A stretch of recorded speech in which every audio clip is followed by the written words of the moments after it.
새벽 5시 알람이 울리기 전에 박순자는 눈을 떴습니다. 69년을 산 몸은 시계보다 정확했습니다. 이불을 개고 일어서니 무릎이 조금 삐걱거렸지만 참을 만했습니다. 창문을 열자 구로동 골목에 찬 공기가 들어왔습니다. 오늘도 춥네. 순자는 혼잣말을 하며 부엌으로 갔습니다. 50년 된 단독주택은 낡았지만 그녀의 손때가 묻은 공간이었습니다.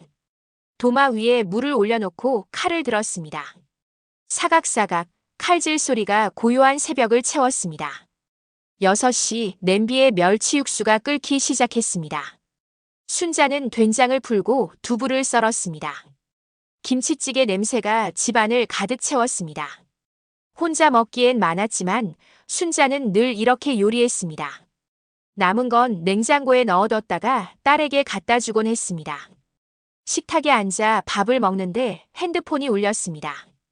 딸 정민이었습니다. 엄마, 주무셨어요?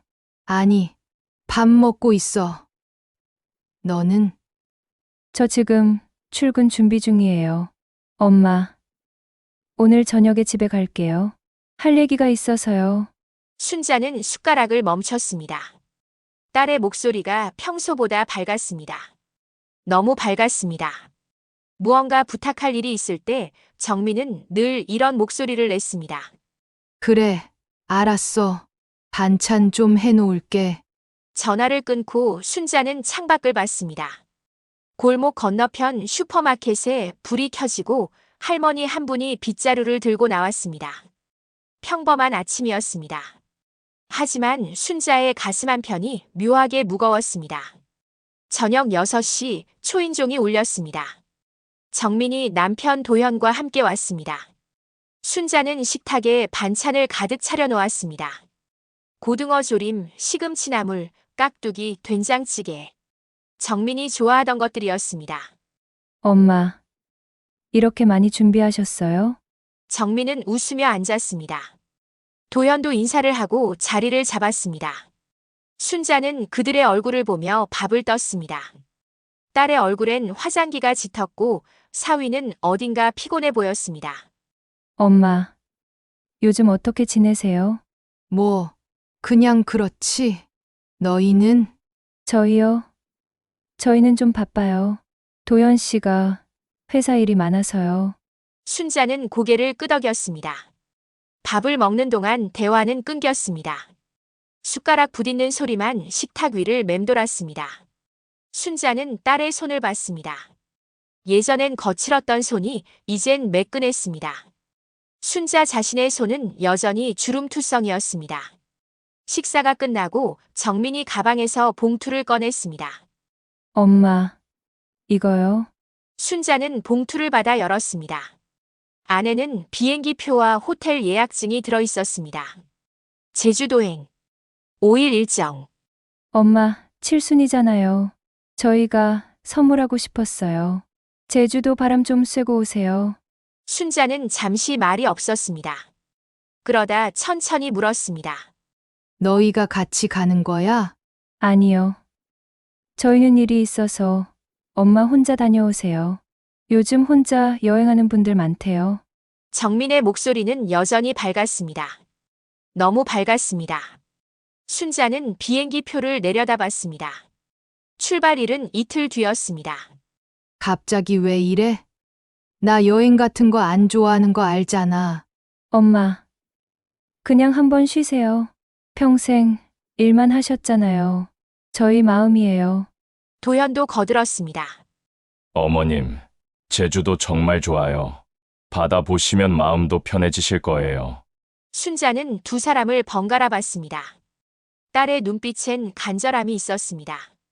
사위의 얼굴엔 조바심이 어려 있었습니다. 순자는 무언가 이상하다고 느꼈지만 말하지 않았습니다. 그래, 고맙다. 다녀올게. 정민의 얼굴이 환해졌습니다. 엄마, 감사해요. 짐은 제가 챙겨드릴게요. 내일 와서 도와드릴게요. 그날 밤 정민과 도연이 돌아간 뒤 순자는 식탁에 혼자 앉아 있었습니다. 비행기표를 손에 쥐고 한참을 들여다봤습니다. 딸이 선물한 여행이었지만 가슴 한편이 무거웠습니다. 왜 이렇게 서두르는 걸까? 순자는 창문을 열고 밤 공기를 들이마셨습니다. 골목은 조용했습니다. 슈퍼마켓 간판만 깜빡이고 있었습니다. 순자는 집안을 둘러봤습니다. 낡은 장롱, 오래된 소파, 금간 벽지. 50년을 함께한 공간들이었습니다. 제주도에서 뭘 하지? 순자는 혼잣말을 하며 방으로 들어갔습니다. 이불을 덮고 누웠지만 잠이 오지 않았습니다. 천장을 보며 순자는 남편 생각을 했습니다. 10년 전 세상을 떠난 남편은 늘 말했습니다. 순자야, 너는 집을 너무 사랑해. 여행 한번 가자. 순자는 대답하지 않았습니다. 집이 좋았습니다. 여행보다 집이 편했습니다. 남편이 떠난 뒤에도 순자는 이 집을 지켰습니다. 청소일을 하고 식당에서 설거지를 하며 이 집을 지켰습니다. 이제 가봐야 하나? 순자는 눈을 감았습니다.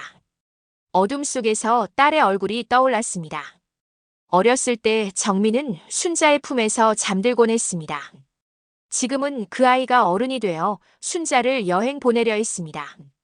이틀 뒤 공항으로 가는 택시 안에서 순자는 집을 뒤돌아봤습니다. 대문이 점점 멀어졌습니다. 순자는 가방 속 열쇠를 만지작거렸습니다. 오래된 열쇠였습니다. 남편과 함께 만든 열쇠였습니다. 택시 기사가 물었습니다. 어디 가세요? 제주도요. 혼자 가세요? 네. 기사는 백미러로 순자를 봤습니다. 어르신, 제주도 좋아요. 잘 다녀오세요. 순자는 고개를 끄덕였습니다. 창밖으로 서울 풍경이 지나갔습니다. 순자는 핸드폰을 꺼내 딸에게 문자를 보냈습니다. 공항 가는 중이야. 집 잘 부탁해. 답장은 금방 왔습니다. 엄마, 걱정 마세요. 잘 다녀오세요. 순자는 핸드폰을 가방에 넣었습니다. 그리고 다시 창밖을 봤습니다. 하늘은 맑았지만 순자의 마음은 흐렸습니다. 공항에 도착해 체크인을 마치고 대합실에 앉았습니다. 주변엔 여행 가는 사람들로 가득했습니다. 젊은 연인들, 가족들, 혼자 가는 여행객들. 순자는 그들을 보며 생각했습니다. 나는 왜 혼자 가는 걸까? 탑승 안내 방송이 나왔습니다. 순자는 자리에서 일어나 게이트로 향했습니다. 비행기에 오르며 순자는 마지막으로 핸드폰을 확인했습니다. 딸에게서 새 메시지는 없었습니다. 창가 자리에 앉아 안전벨트를 매는데 옆자리 승무원이 물었습니다.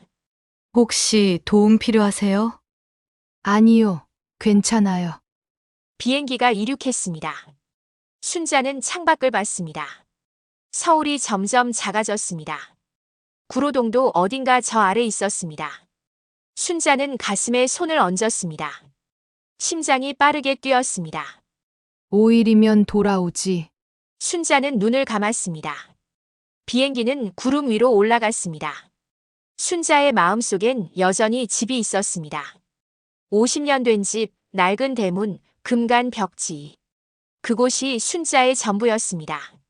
제주도 공항에 도착했을 때 하늘은 파랗고 바람은 따뜻했습니다. 순자는 호텔로 가는 버스에 올랐습니다. 창밖으로 야자수와 바다가 보였습니다. 사람들은 와 예쁘다라고 말했지만 순자는 무표정했습니다. 호텔방에 짐을 풀고 창문을 열었습니다. 바다가 보였습니다. 파도 소리가 들렸습니다. 순자는 침대에 앉아 핸드폰을 꺼냈습니다. 딸에게 전화를 걸었습니다. 여보세요? 정민아, 나 도착했어. 엄마, 잘 도착하셨어요? 호텔은 괜찮아요? 응, 괜찮아. 너희는 뭐해? 저희요? 저희는 그냥 집에 있어요. 순자는 잠시 침묵했습니다. 그리고 물었습니다. 집 문 단속 잘했지? 네, 엄마, 걱정 마세요. 여행 잘 하세요. 전화가 끊겼습니다. 순자는 핸드폰을 내려놓고 창밖을 봤습니다. 해가 지고 있었습니다. 바다는 주황빛으로 물들었습니다. 아름다운 풍경이었지만 순자의 마음은 여전히 구로동에 있었습니다. 그날 밤 순자는 침대에 누워 잠을 청했습니다. 하지만 잠이 오지 않았습니다. 낯선 침대, 낯선 소리, 낯선 공기. 순자는 가방에서 집 열쇠를 꺼냈습니다. 오래된 열쇠를 손에 쥐고 순자는 눈을 감았습니다. 5일만 참자. 순자는 그렇게 첫날 밤을 보냈습니다. 창밖으로 파도 소리가 들렸지만 순자의 귓속엔 구로동 골목의 소음이 울렸습니다. 먼 곳에 와 있었지만 순자의 마음은 여전히 집을 떠나지 못했습니다. 제주도에서의 5일은 길었습니다. 순자는 매일 아침 일찍 일어나 호텔 주변을 걸었습니다. 바다를 보고 돌담길을 걸었습니다. 관광객들은 사진을 찍고 웃었지만 순자는 그저 걸었습니다. 마음은 계속 구로동에 가 있었습니다. 셋째 날 저녁 순자는 딸에게 전화를 걸었습니다. 여러 번 신호가 갔지만 받지 않았습니다. 문자를 보냈습니다. 정민아, 집은 괜찮지? 1시간 뒤에 답장이 왔습니다. 네, 엄마. 괜찮아요. 여행 잘 하세요. 짧은 답장이었습니다. 순자는 핸드폰을 보며 미간을 찌푸렸습니다. 무언가 이상했습니다. 하지만 멀리 떨어진 곳에서 순자가 할 수 있는 건 없었습니다. 넷째 날 순자는 시장에 갔습니다. 제주도 특산물을 파는 시장이었습니다. 사람들이 귤을 사고 고등어를 샀습니다. 순자는 딸이 좋아하는 한라봉을 샀습니다. 한 박스를 들고 호텔로 돌아오는 길 순자는 생각했습니다. 내일 돌아가면 이걸 줘야지. 하지만 가슴 한편의 불안은 사라지지 않았습니다. 5째 날 귀가하는 날이었습니다. 순자는 새벽부터 짐을 쌌습니다. 한라봉 박스를 가방에 넣고 호텔 방을 마지막으로 둘러봤습니다. 깨끗한 방이었지만 순자에겐 여전히 낯선 공간이었습니다. 공항으로 가는 버스 안에서 순자는 창밖을 봤습니다. 제주도의 마지막 풍경이 지나갔습니다. 파란 바다, 돌담, 야자수. 아름다운 곳이었지만 순자의 마음은 이미 서울로 향하고 있었습니다. 비행기에 올라 이륙을 기다리는 동안 순자는 딸에게 문자를 보냈습니다. 지금 출발해. 2시간 뒤에 도착해. 답장은 오지 않았습니다. 비행기가 이륙하고 순자는 창밖을 봤습니다. 제주도가 점점 작아졌습니다. 순자는 가방 속 집 열쇠를 만졌습니다. 차갑고 단단한 금속이 손에 닿았습니다. 이제 집이다. 순자는 작게 숨을 내쉬었습니다. 김포공항에 도착한 건 오후 2시였습니다. 순자는 짐을 찾아 나와 택시를 탔습니다. 택시기사에게 주소를 말하고 순자는 뒷좌석에 앉았습니다. 창밖으로 서울 풍경이 지나갔습니다. 익숙한 건물들, 익숙한 거리. 순자의 가슴이 조금씩 가벼워졌습니다. 구로동에 가까워질수록 순자는 몸을 앞으로 기울였습니다. 골목이 보였습니다. 슈퍼마켓이 보였습니다.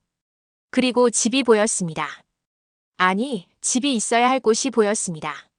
순자는 눈을 의심했습니다. 대문 앞에 낯선 종이가 붙어 있었습니다. 부동산 안내문이었습니다. 매물 계약 완료라고 적혀 있었습니다.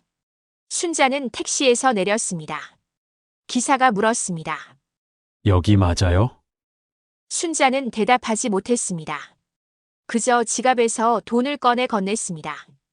택시가 떠나고 순자는 대문 앞에 섰습니다. 손이 떨렸습니다. 순자는 가방에서 열쇠를 꺼냈습니다. 자물쇠에 열쇠를 넣으려 했지만 들어가지 않았습니다. 자물쇠가 바뀌어 있었습니다. 뭐야? 이게 순자는 다시 열쇠를 넣어봤습니다. 하지만 여전히 들어가지 않았습니다. 순자는 대문을 두드렸습니다. 여보세요. 누구 없어요? 안에서 낯선 남자 목소리가 들렸습니다. 누구세요? 저 여기 주인인데요. 문이 열리고 30대쯤 되어 보이는 남자가 나왔습니다. 남자는 순자를 위아래로 봤습니다. 주인이요? 무슨 말씀이세요? 여기 제 집인데 왜 문이 안 열려요? 남자는 난처한 표정을 지었습니다. 아, 그게 할머니, 혹시 모르시는 거 아니에요? 여기 며칠 전에 계약 완료됐어요. 저희가 이번 주부터 들어오기로 했거든요. 순자는 몇 초간 멍하니 서 있었습니다. 계약 완료. 그 말이 귓속으로 파고들었습니다. 계약이요. 누가요? 글쎄요. 저는 부동산 통해서 계약했는데 이름은 이정민 씨였던 것 같은데요. 정민. 딸의 이름이었습니다. 순자의 다리에 힘이 풀렸습니다. 한라봉 박스가 손에서 떨어져 땅에 굴렀습니다. 남자가 놀라 순자를 부축했습니다. 할머니, 괜찮으세요? 어디 앉으세요. 순자는 남자의 손을 뿌리치고 대문 앞 계단에 주저앉았습니다. 50년을 산 집이었습니다. 남편과 함께 장만한 집이었습니다. 딸을 키운 집이었습니다. 그 집이 5일 만에 사라졌습니다. 남자는 난처한 표정으로 서 있었습니다. 할머니, 혹시 가족분이랑 얘기 안 되신 거예요? 부동산에서는 소유주 동의 다 받았다고 했는데. 순자는 대답하지 못했습니다. 핸드폰을 꺼내 딸에게 전화를 걸었습니다. 신호가 갔습니다. 한 번, 두 번, 세 번. 받지 않았습니다. 순자는 다시 걸었습니다. 네 번째 신호 끝에 딸이 받았습니다. 엄마, 정민아, 순자의 목소리는 떨렸습니다. 집이 어떻게 된 거야? 전화기 너머로 침묵이 흘렀습니다. 긴 침묵 끝에 정민이 말했습니다. 엄마, 미안해. 뭐가 미안해. 내 집을 왜 팔았어? 엄마, 우리 형편이 너무 어려웠어. 도연 씨 회사에서 빚이 생겼고, 전세금도 급했어. 방법이 없었어. 순자는 말을 잇지 못했습니다. 가슴이 무너져 내렸습니다. 그래서 내가 제주도 가 있는 동안에 그렇게 한 거야? 엄마, 말하면 안 된다고 하실 거 알았어. 그래서 그냥이라고? 순자의 목소리가 커졌습니다. 남자는 슬금슬금 집 안으로 들어갔습니다. 엄마, 미안해. 진짜 미안해. 나중에 다 설명할게. 지금은 좀 정리할 시간이 필요해. 정민아, 나 지금 어디로 가야 돼? 엄마 일단 어디 좀 계셔. 내가 연락할게. 전화가 끊겼습니다. 순자는 핸드폰을 보며 멍하니 앉아 있었습니다. 거리는 조용했습니다. 슈퍼마켓 할머니가 순자를 보더니 다가왔습니다. 순자 씨, 무슨 일이에요? 왜 거기 앉아 있어요? 순자는 고개를 들었습니다. 할머니의 얼굴이 흐릿하게 보였습니다. 눈물이 차올랐지만 순자는 참았습니다. 집이 없어졌어요. 뭐라고요? 할머니는 놀라 순자 옆에 앉았습니다. 순자는 천천히 이야기했습니다. 제주도 여행, 딸의 전화, 바뀐 자물쇠. 할머니는 듣는 내내 고개를 저었습니다. 아이고, 어쩌면 좋아. 어쩌면 순자는 일어섰습니다. 다리가 후들거렸지만 버텼습니다. 한라봉 박스를 주워들고 순자는 골목을 걸었습니다. 어디로 가야 할지 몰랐습니다. 그저 걸었습니다. 해가 지고 있었습니다. 순자는 동네 공원 벤치에 앉았습니다. 한라봉 박스를 옆에 두고 순자는 하늘을 봤습니다. 주황빛 노을이 지고 있었습니다. 아름다운 저녁이었지만 순자의 세상은 무너져 있었습니다. 핸드폰이 울렸습니다. 정민이 아니었습니다. 친구 영숙이었습니다. 순자야, 나 영숙이야. 슈퍼 김 사장한테 연락 받았어. 지금 어디야? 공원이야. 거기 있어. 내가 지금 갈게. 20분 뒤 영숙이 달려왔습니다. 순자를 보자마자 영숙은 손을 잡았습니다. 순자야, 일단 우리 집으로 가자. 거기서 얘기하자. 순자는 고개를 끄덕였습니다. 말할 힘이 없었습니다. 영숙은 한라봉 박스를 들고 순자의 팔을 잡았습니다. 두 사람은 천천히 걸었습니다. 영숙의 원룸은 작았습니다. 하지만 따뜻했습니다. 영숙은 순자를 소파에 앉히고 물을 건넸습니다. 순자는 물을 마시며 창밖을 봤습니다. 어둠이 내리고 있었습니다. 순자야, 정민이한테 연락했어? 응 했어. 뭐래? 미안하대. 영숙은 한숨을 쉬었습니다. 아이고, 그 미안하다는 말이 뭐가 중요해. 집을 팔았는데, 순자는 대답하지 않았습니다. 가슴속이 텅 비어 있었습니다. 50년 동안 쌓아온 모든 것이 5일 만에 사라졌습니다. 딸을 믿었고 딸은 그 믿음을 배신했습니다. 순자야, 일단 여기서 좀 쉬어. 내일 다시 생각하자. 영숙은 이불을 꺼내 바닥에 깔았습니다. 순자는 이불 위에 누웠습니다. 천장을 보며 순자는 눈을 감았습니다. 하지만 잠이 오지 않았습니다. 밤이 깊어갔습니다. 영숙은 소파에서 잠들었고 순자는 여전히 천장을 보고 있었습니다. 눈물이 흘렀습니다. 소리 없이 흘렀습니다. 순자는 눈물을 닦지 않았습니다. 그냥 흐르게 두었습니다. 새벽 3시 순자는 일어나 창문을 열었습니다. 찬 공기가 들어왔습니다. 멀리 구로동 쪽을 봤습니다. 어둠 속에 집이 있었습니다. 아니, 집이 있었던 자리가 있었습니다. 50년이었는데 순자는 작게 중얼거렸습니다. 50년을 산 집, 50년을 지킨 공간. 그곳이 이제 남의 것이 되었습니다. 순자는 창문을 닫고 다시 누웠습니다. 그날 밤 순자는 꿈을 꾸었습니다. 남편이 나왔습니다. 남편은 웃고 있었습니다. 순자에게 손을 내밀었습니다. 순자는 그 손을 잡으려 했지만 닿지 않았습니다. 남편은 점점 멀어졌습니다. 여보, 순자는 잠에서 깼습니다. 창밖은 밝았습니다. 아침이었습니다. 영숙이 부엌에서 물 끓이는 소리가 들렸습니다. 순자는 몸을 일으켰습니다. 온몸이 무겁고 아팠습니다. 순자야, 일어났어? 물 끓었어? 영숙은 커피를 건넸습니다. 순자는 커피를 받아들고 한 모금 마셨습니다. 쓴맛이 입안에 퍼졌습니다. 오늘 뭐 할 거야? 순자는 창밖을 봤습니다. 햇빛이 들어왔습니다. 새로운 아침이었지만 순자에겐 끝난 세상처럼 느껴졌습니다. 모르겠어. 일단 정민이 만나봐야 하지 않을까? 순자는 고개를 저었습니다. 지금은 보고 싶지 않아. 영숙은 순자의 손을 잡았습니다. 순자야, 힘들겠지만 이겨내야 해. 너는 강한 사람이야. 순자는 영숙을 봤습니다. 친구의 눈에 걱정이 가득했습니다. 순자는 작게 웃었습니다. 웃음이 아니었습니다. 그저 입꼬리가 올라간 것뿐이었습니다. 강하다고? 나 응, 너는 강해. 남편 떠나고도 혼자 일하고, 집 지키고, 딸 키웠잖아. 넌 할 수 있어. 순자는 커피를 다 마셨습니다. 그리고 창밖을 다시 봤습니다. 멀리 구로동이 보였습니다. 빈집이 된 그곳이 순자를 부르는 것 같았습니다. 영수가 응, 나 이제 어떻게 해야 돼? 영숙은 잠시 말이 없었습니다. 그러다 천천히 말했습니다. 하나씩 해보는 거지. 일단 오늘을 살고, 내일을 살고. 그렇게. 순자는 고개를 끄덕였습니다.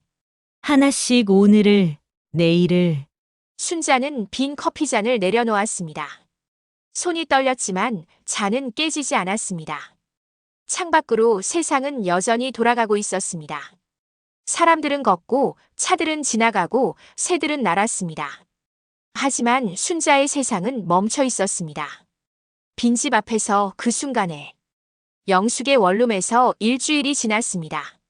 순자는 낮엔 소파에 앉아 창밖을 보거나 잠을 잤습니다. 밤엔 잠이 오지 않아 천장을 보았습니다. 영숙은 일을 나가고 순자는 혼자 남았습니다. 딸 정민에게서 연락은 없었습니다. 순자도 전화하지 않았습니다. 무슨 말을 해야 할지 몰랐습니다. 아니, 하고 싶은 말이 너무 많았지만 입 밖으로 꺼낼 용기가 없었습니다. 어느 날 오후 순자는 영숙의 냉장고를 열었습니다. 물을 마시려고 열었는데 냉장고 안이 텅 비어 있었습니다. 달걀 몇 개, 김치 한 통, 우유 한 팩. 그게 전부였습니다. 순자는 냉장고 문을 닫고 생각했습니다. 영숙은 혼자 살면서 밥을 제대로 챙겨 먹지 않는 사람이었습니다. 순자가 가끔 반찬을 해다 주면 좋아하던 친구였습니다. 미안해, 영수가. 순자는 작게 중얼거렸습니다. 신세를 지고 있는 것도 미안한데 아무것도 해주지 못하고 있었습니다. 저녁 영숙이 돌아왔습니다. 순자는 소파에 앉아 있었습니다. 순자야, 밥 먹었어? 아직. 나도 안 먹었어. 뭐 시켜 먹을까? 순자는 고개를 저었습니다. 내가 해줄게. 영숙은 놀란 표정을 지었습니다. 뭐, 내가? 응. 냉장고에 재료 좀 있잖아. 순자는 일어나 부엌으로 갔습니다. 달걀과 김치 그리고 찬장에서 찾은 양파 반쪽. 순자는 도마를 꺼내 양파를 썰기 시작했습니다. 칼질 소리가 좁은 원룸을 채웠습니다. 사각사각. 익숙한 소리였습니다. 순자의 손이 움직일수록 마음이 조금씩 가라앉았습니다. 프라이팬에 기름을 두르고 양파를 볶았습니다. 고소한 냄새가 났습니다. 김치를 썰어 넣고 달걀을 풀어 부었습니다. 간단한 김치볶음밥이었지만 순자의 손맛이 들어갔습니다. 와, 냄새 좋다. 영숙이 식탁에 앉으며 말했습니다. 순자는 밥을 2그릇에 담아냈습니다. 영숙은 숟가락을 들고 한 입 먹었습니다. 역시 순자 손맛이야. 이렇게 맛있을 수가. 순자는 아무 말 없이 밥을 먹었습니다.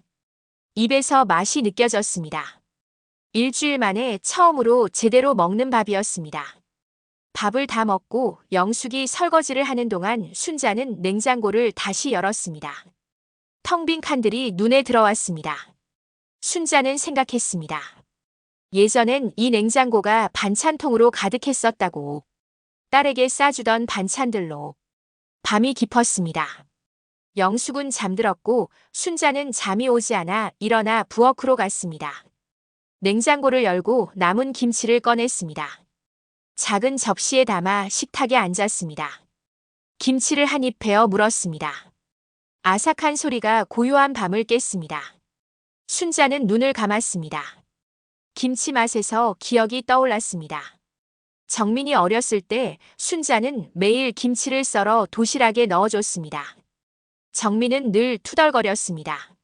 엄마, 친구들은 햄 싸온대. 나만 김치야.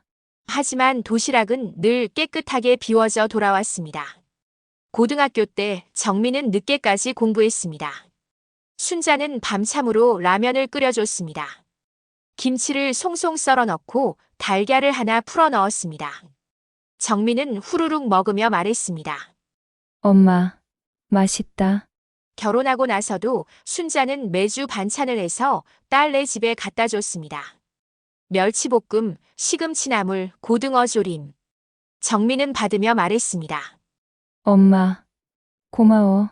이거 없으면 우리 못 살아. 순자는 눈을 떴습니다.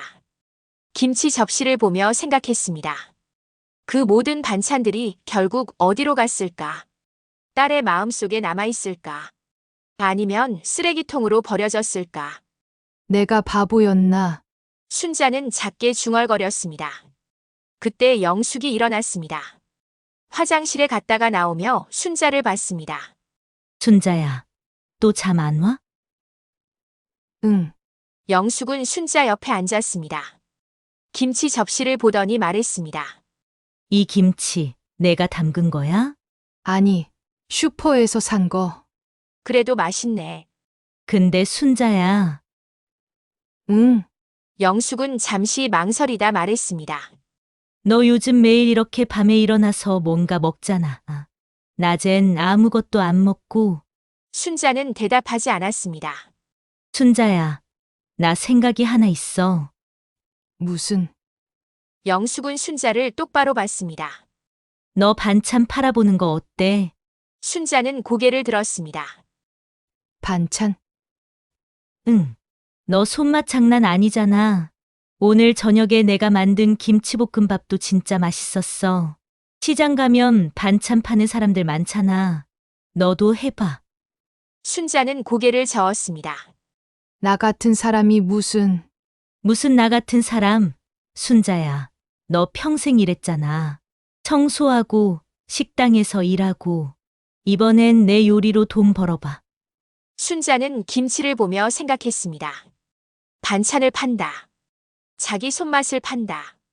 가능할까? 영수가 나 이제 일흔이야. 누가 할머니 반찬을 사겠어. 아니야. 요즘 사람들 엄마 손맛 찾잖아. 특히 젊은 사람들. 영숙은 핸드폰을 꺼내 인터넷을 검색했습니다. 반찬 가게들이 나왔습니다. 할머니들이 운영하는 가게도 있었습니다. 봐봐. 이런 데도 있어. 너도 할 수 있어. 순자는 화면을 보며 조용히 있었습니다. 마음 한편에서 무언가 움직였습니다. 희미했지만 분명히 느껴졌습니다. 생각해 볼게. 영숙은 웃었습니다. 그래, 천천히 생각해봐. 근데 순자야, 너 계속 여기만 있으면 안 돼. 밖에 나가야 해. 밖에 응. 내일 나랑 시장 갈래? 장도 보고 구경도 하고. 순자는 잠시 망설이다가 고개를 끄덕였습니다. 다음 날 아침 순자와 영숙은 새벽 시장에 갔습니다. 순자는 오랜만에 밖에 나왔습니다. 찬 공기가 얼굴을 스쳤습니다. 시장은 사람들로 붐볐습니다. 생선 파는 아주머니, 채소 파는 할머니, 과일 파는 청년. 모두 큰 소리로 손님을 불렀습니다. 이리 오세요. 오늘 갓 잡은 고등어. 시금치 싸게 가져가세요. 순자는 그 소리들을 들으며 걸었습니다. 익숙한 냄새들이 났습니다. 생선 비린내, 채소의 흙냄새, 과일의 단내. 영숙이 무 파는 할머니 앞에 섰습니다. 할머니, 무 얼마예요? 5,000원. 너무 비싸네. 4,000원에 주세요. 아이고. 그럼 손해야. 4,500원. 알았어요. 하나 주세요. 영숙은 무를 사고 순자에게 건넸습니다. 순자야, 너 무김치 잘 담그잖아. 이거로 담가봐. 순자는 무를 받아들었습니다. 묵직했습니다. 신선했습니다. 손에 쥐고 있으니 마음이 조금 살아났습니다. 시장을 돌며 영숙은 이것저것 샀습니다. 고추, 마늘, 파, 배추. 장을 보는 동안 순자는 가만히 따라갔습니다. 한 귀퉁이에 반찬 파는 할머니가 보였습니다. 좌판에 반찬통들이 놓여 있었습니다. 멸치볶음, 콩자반, 김치, 시금치나물. 손님들이 하나씩 사갔습니다. 할머니, 멸치볶음 하나 주세요. 네. 5,000원이에요. 할머니는 반찬통에 멸치볶음을 담아 건넸습니다. 손님은 돈을 주고 가져갔습니다. 간단한 거래였지만 할머니의 얼굴엔 미소가 있었습니다. 순자는 그 모습을 보며 생각했습니다. 저렇게 할 수 있을까? 나도 저렇게 웃으며 반찬을 팔 수 있을까? 순자야, 저기 봐. 저 할머니. 영숙이 순자의 팔을 잡았습니다. 순자는 할머니를 보고 있었다는 걸 들킨 것 같아 고개를 돌렸습니다. 저 할머니도 하시잖아. 너도 할 수 있어. 순자는 대답하지 않았습니다. 하지만 마음속에선 뭔가 싹트고 있었습니다. 집으로 돌아와 순자는 산 재료들을 보며 생각했습니다. 무, 고추, 마늘, 배추. 이걸로 무엇을 만들 수 있을까? 영수가 오늘 저녁은 내가 할게. 정말 고마워, 순자야. 순자는 부엌에 섰습니다. 도마 위에 물을 올려놓고 칼을 들었습니다. 사각사각 칼질 소리가 다시 울렸습니다. 물을 채 썰고 고춧가루와 마늘을 섞었습니다. 젓갈을 넣고 설탕을 조금 넣었습니다. 손으로 조물조물 묻혔습니다. 손에서 김치 양념이 배어들었습니다. 무김치를 만들고 시금치를 데쳐 나물을 무쳤습니다. 멸치를 볶고 달걀을 삶았습니다. 1시간 만에 식탁이 반찬으로 가득 찼습니다. 영숙이 퇴근해서 들어왔습니다. 와, 순자야. 이게 뭐야? 그냥 좀 만들었어. 영숙은 식탁에 앉아 반찬들을 보며 감탄했습니다. 이거 진짜 장사해야 되는 거 아니야? 맛 좀 봐도 돼? 영숙은 무김치를 집어 먹었습니다. 아삭한 소리와 함께 표정이 밝아졌습니다. 와, 이거 진짜 맛있다. 순자야, 너 이거 팔아. 진짜로. 순자는 영숙을 보며 작게 웃었습니다. 누가 사겠어? 사지. 당연히. 이렇게 맛있는데. 저녁을 먹으며 영숙은 계속 말했습니다. 시장에 가서 팔아보자고, 일단 조금만 만들어서 팔아보자고. 순자는 듣고만 있었습니다. 하지만 마음 한편에선 조금씩 용기가 생겼습니다. 밤 순자는 다시 냉장고를 열었습니다. 오늘 만든 반찬들이 들어있었습니다. 반찬통들이 냉장고를 채웠습니다. 예전처럼 순자는 반찬통 하나를 꺼내 식탁에 앉았습니다. 무김치를 한 입 먹었습니다. 아삭하고 매콤했습니다. 제 손맛이 느껴졌습니다. 이걸로 뭘 할 수 있을까? 순자는 혼잣말을 했습니다. 그리고 생각했습니다. 집은 잃었지만 손맛은 남아있다고. 딸은 떠났지만 요리는 할 수 있다고. 창밖으로 달이 떠 있었습니다. 순자는 달을 보며 조용히 결심했습니다. 해보자. 일단 해보자. 잃을 게 더 있나? 이미 다 잃었는데. 순자는 냉장고를 다시 열고 반찬통들을 세어봤습니다. 무김치 하나, 시금치나물 하나, 멸치볶음 하나, 달걀장 하나. 4개였습니다. 내일 시장에 가볼까? 순자는 작게 중얼거렸습니다. 영숙이 잠결에 물었습니다. 뭐라고? 아무것도 아니야. 자, 순자는 불을 끄고 누웠습니다. 어둠 속에서 순자는 눈을 감았습니다. 이번엔 잠이 왔습니다. 오랜만에 편안한 잠이었습니다. 꿈속에서 순자는 시장에 서 있었습니다. 좌판 앞에 반찬통들이 놓여 있었습니다. 손님들이 하나씩 사갔습니다. 순자는 웃고 있었습니다. 새벽 4시 알람이 울렸습니다. 순자는 눈을 떴습니다. 어둠 속에서 천장이 보였습니다. 오늘은 시장에 가는 날이었습니다. 조용히 일어나 부엌으로 갔습니다. 어젯밤 만들어둔 반찬통들이 냉장고에 가지런히 놓여 있었습니다. 무김치 5통, 시금치나물 5통, 멸치볶음 5통. 모두 15통이었습니다. 순자는 반찬통들을 하나씩 꺼내 큰 가방에 넣었습니다. 무거웠지만 들만했습니다. 영숙이 일어났습니다. 순자야, 진짜 가는 거야? 응, 혼자? 응. 영숙은 순자를 보며 걱정스러운 표정을 지었습니다. 괜찮을까? 내가 같이 갈까? 아니야. 너 출근해야지. 나 혼자 해볼게. 영숙은 순자의 어깨를 두드렸습니다. 순자야, 힘내. 너 잘할 거야. 순자는 고개를 끄덕이고 문을 나섰습니다. 새벽 5시 시장에 도착했습니다. 아직 어두웠지만 시장은 이미 깨어나고 있었습니다. 가게 불들이 하나둘 켜지고 상인들이 좌판을 펼쳤습니다. 순자는 시장 한 구석에 자리를 잡았습니다. 영숙이 빌려준 돗자리를 깔고 반찬통들을 꺼내 놓았습니다. 15통의 반찬이 돗자리 위에 놓였습니다. 순자는 가방에서 종이를 꺼냈습니다. 어젯밤 써둔 가격표였습니다. 무김치 5,000원, 시금치나물 4,000원, 멸치볶음 5,000원. 떨리는 손으로 종이를 세워 놓았습니다. 하늘이 조금씩 밝아졌습니다. 사람들이 시장에 들어오기 시작했습니다. 순자는 앉아서 기다렸습니다. 1시간이 지났습니다. 사람들은 순자의 좌판 앞을 그냥 지나갔습니다. 멈추는 사람이 없었습니다. 옆 가게 아주머니는 큰 소리로 손님을 불렀습니다. 이리 오세요. 오늘 아침에 만든 거예요. 손님들이 그쪽으로 갔습니다. 순자는 가만히 앉아 있었습니다. 목소리를 낼 용기가 나지 않았습니다. 2시간이 지났습니다. 해가 떴습니다. 시장은 사람들로 북적였습니다. 하지만 순자의 반찬통은 그대로였습니다. 3시간째 한 할머니가 멈춰 섰습니다. 반찬통을 보더니 물었습니다. 이거 오늘 만든 거야?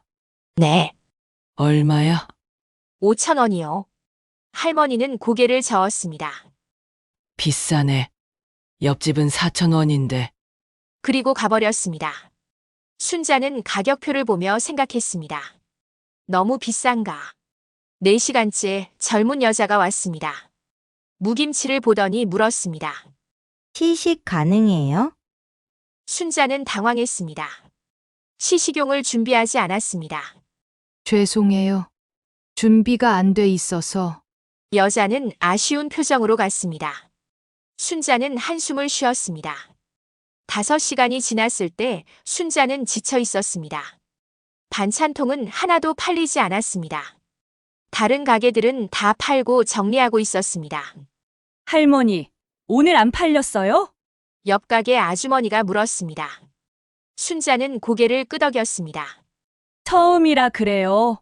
아이고, 힘들지. 근데 할머니 목소리를 내야 해. 가만히 앉아 있으면 손님이 안 와. 네. 순자는 반찬통들을 다시 가방에 담았습니다. 무거웠습니다. 올 때보다 더 무거운 것 같았습니다. 집으로 돌아오는 길 순자는 발걸음이 무겁였습니다.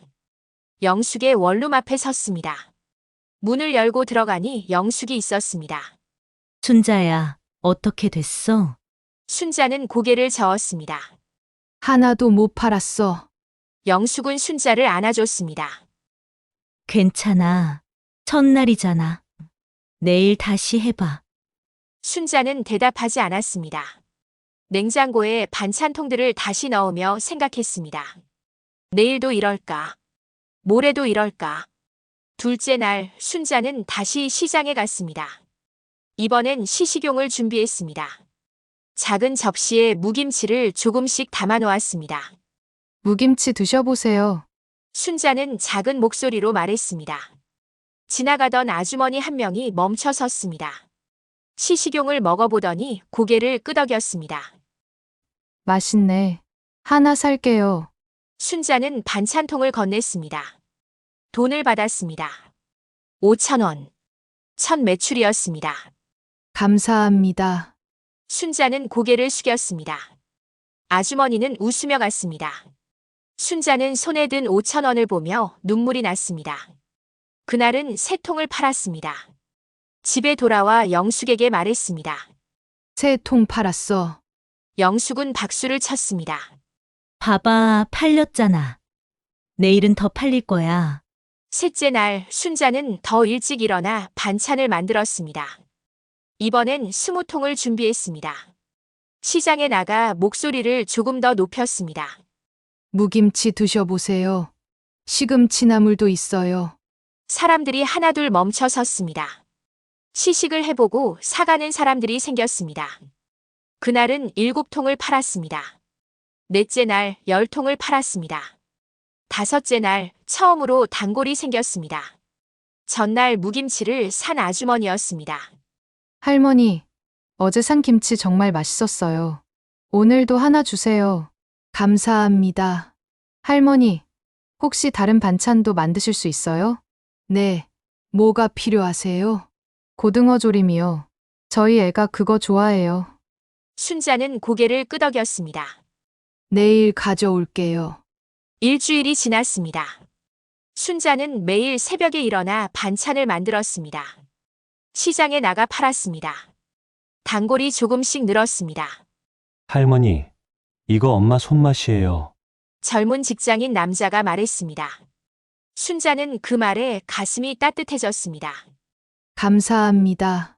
할머니, 가게 이름은 뭐예요? 순자는 당황했습니다. 가게 이름을 생각해 본 적이 없었습니다. 아직 없어요. 그럼 하나 지으세요. 그래야 사람들이 기억하죠. 집에 돌아와 순자는 영숙과 이야기했습니다. 가게 이름을 지으래. 좋은데, 뭐로 할까? 모르겠어. 영숙이 생각하다 말했습니다. 순자의 손맛. 이거 어때?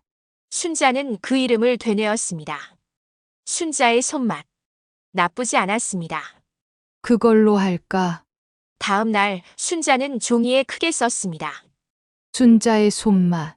그리고 좌판 앞에 세워놓았습니다. 손님들이 물었습니다. 순자의 손맛. 좋은 이름이네요. 순자는 웃었습니다. 오랜만에 진짜 웃음이었습니다. 한 달이 지났습니다. 순자는 이제 매일 30통 이상을 팔았습니다. 단골들이 생겼고 입소문이 났습니다. 시장 사람들도 순자를 알아봤습니다. 순자 씨, 장사 잘 되네요? 덕분에요. 순자는 매일 새벽 4시에 일어나 6시까지 반찬을 만들었습니다. 시장에 나가 12시까지 팔았습니다. 집에 돌아와 다음 날 준비를 했습니다. 힘들었지만 행복했습니다. 통장에 돈이 조금씩 쌓였습니다. 많은 돈은 아니었지만 순자가 번 돈이었습니다. 순자의 손으로, 순자의 노력으로 번 돈이었습니다. 어느 날 저녁 순자는 통장을 보며 생각했습니다. 이 돈으로 뭘 할 수 있을까? 영숙에게 월세를 줘야지. 그리고 조금씩 모아서 뭘 할 수 있을까? 영숙이 퇴근해서 들어왔습니다. 순자야, 오늘도 다 팔았어? 응. 오늘은 35통. 대박, 순자야. 이제 진짜 가게 하나 내야 하는 거 아니야? 순자는 웃었습니다. 가게. 그게 쉬운 일이야. 왜 어려워? 작은 가게 하나 구하면 되지. 순자는 생각했습니다. 가게. 내 가게. 가능할까? 좀 더 모아봐야지. 그래, 천천히. 근데 순자야, 응. 영숙이 순자의 손을 잡았습니다. 너 요즘 표정이 살아났어. 예전엔 죽은 사람 같았는데, 이제 진짜 살아있는 것 같아. 순자는 거울을 봤습니다. 거울 속 자신의 얼굴이 보였습니다. 주름은 그대로였지만 눈빛이 달랐습니다. 살아있었습니다. 영수가. 응, 고마워. 뭐가? 날 도와줘서. 믿어줘서. 영숙은 순자를 꼭 안아줬습니다. 당연하지. 우리 친구잖아. 2달째 순자는 작은 가게를 알아보기 시작했습니다. 시장 근처 월세 매물들을 봤습니다. 대부분 비쌌습니다. 하지만 포기하지 않았습니다. 어느 날 시장 안쪽에 작은 가게 하나가 비었습니다. 3평 남짓한 공간이었습니다. 주인을 찾아가 물었습니다. 여기 월세가 얼마예요? 50만 원인데 할머니 장사하시려고요? 네. 뭐 파실 건데? 반찬이요. 주인은 순자를 보더니 말했습니다. 순자의 손맛 하시는 분이시죠? 소문 들었어요. 40만 원에 드릴게요. 순자는 놀랐습니다. 정말요? 네. 장사 잘 되시는 거 봤어요. 응원합니다. 순자는 계약서에 도장을 찍었습니다. 떨렸지만 확신이 있었습니다. 일주일 뒤 가게 문을 열었습니다. 작은 가게였지만 순자의 가게였습니다. 영숙이 축하 화분을 가져왔습니다. 순자야, 축하해. 순자는 가게 앞에 간판을 걸었습니다. 순자의 손맛. 나무 판자에 손으로 쓴 글씨였지만 순자에겐 세상에서 가장 아름다운 간판이었습니다. 첫날 가게 문을 열고 손님을 기다렸습니다. 단골들이 하나둘 찾아왔습니다. 할머니 가게 차리셨네요. 축하드려요. 감사합니다. 이제 편하게 올 수 있겠어요. 반찬통들이 하나씩 팔렸습니다. 저녁이 되었을 때 진열대가 거의 비어 있었습니다. 순자는 가게 안에 혼자 앉아 있었습니다. 작은 가게였지만 따뜻했습니다. 냉장고에는 반찬통들이 가득했고 벽에는 순자의 손맛 간판이 걸려 있었습니다. 순자는 핸드폰을 꺼냈습니다. 딸 정민의 번호를 받습니다. 2달 동안 한 번도 연락하지 않았습니다. 전화를 걸까 생각했지만 멈췄습니다. 아직은 아니야. 순자는 핸드폰을 내려놓았습니다. 그리고 가게 밖을 봤습니다. 시장에 불이 하나둘 꺼지고 있었습니다. 하루가 끝나고 있었습니다. 순자는 장부를 폈습니다. 오늘 매출을 적었습니다. 적은 돈이었지만 순자가 번 돈이었습니다. 순자의 땀으로, 순자의 손으로 번 돈이었습니다. 이제 시작이야. 순자는 작게 중얼거렸습니다. 집은 잃었지만 가게를 얻었습니다. 딸은 떠났지만 손님들이 왔습니다. 빈손이었지만 다시 무언가를 만들고 있었습니다. 창밖으로 달이 떠 있었습니다.